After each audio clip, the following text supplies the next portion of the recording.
As you guys can see, I'm still in McDonald's call, and I'm up about $1,900 for the day.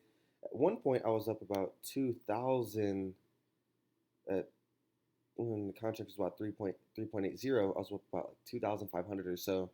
But McDonald's stock is running.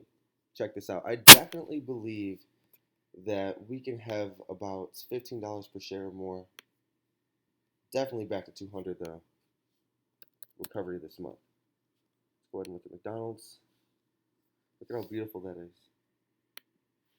When we go back to the Ichimoku, what is important on this? What is important on this trade is that price broke above this level. That lets me know that okay, the next level is going to be $200 per share. So from 194 to $200 per share with this contract, I could probably make about another probably like $6,000 in total on this swing trade. Fuck all that day trading bullshit. I don't day trade. I 100% purely swing trade only. We look at this from a weekly time frame. Very beautiful. We can definitely see it come back up to like 204. Definitely want to see it retest these previous highs right here at 220. Now that's something that I'm going to look at. I'm probably going to close the McDonald's contract out around December, and then I'm going to look to rebuy contracts until January of 2021 and hold McDonald's the whole entire year. I mean, look at how beautiful the stock is.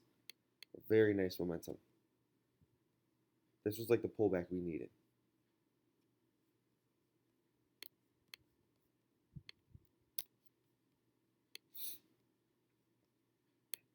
So yeah, definitely keep your eyes out on there. If you were looking to get an entry on this, you would have to look at it like this.